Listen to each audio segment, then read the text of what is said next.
cost you your freedom, and that's the claim of a man in the U.S. arrested over the G20 protest in Pittsburgh. The FBI accused him of using social networks to organize the unrest, and as Anastasia Churkina reports, though the charges were dropped, a precedent for internet arrests has been set. In this day and age, you're either a user yourself or you know someone who is addicted to either Facebook or Twitter, or both. Social networking sites draw millions of hits every day. But how safe are you when you say or do something on the web? You may think there's a limited number of things you could do on the internet that could get you in trouble. But as it turns out, in the U.S., the list is growing almost every day. And one man in New York has been finding this out the hard way. Michael grows tomatoes up on his roof.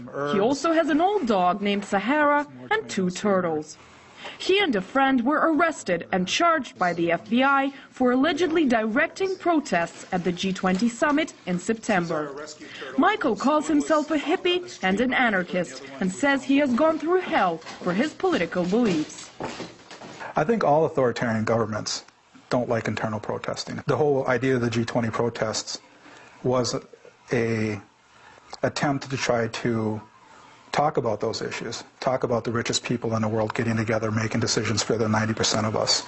Michael was accused of tweeting the whereabouts of police officers to protesters and informing the demonstrators about law enforcement actions. His home was raided by the FBI in search of suspicious items.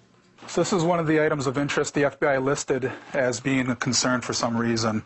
It's a 1927 microscope, kind of old antique stuff. So these are some of the items that they listed. Again, they didn't take it because it wasn't part of the warrant, but they were concerned about my fencing equipment. And I taught fencing in high school and gave demonstrations at elementary schools. One of the attorneys involved in the case, Martin Stoller, says what the authorities did was nonsense from the very beginning. Concern is perfectly legal. It is exactly the same kind of speech that one would give to, if you're walking down the street with somebody in the course of a lawful demonstration and you say to that person, hey, don't go down that street because the police have said don't go there. They've issued an order to disperse. That speech telling somebody else what to do is totally protected. It's not counseling a criminal act. It's trying to avoid committing a criminal act. All charges against Michael and his friend have now been dropped. But a precedent for arrest over Twitter has now been set for the first time in American history. Anastasia Churkina, RT, New York.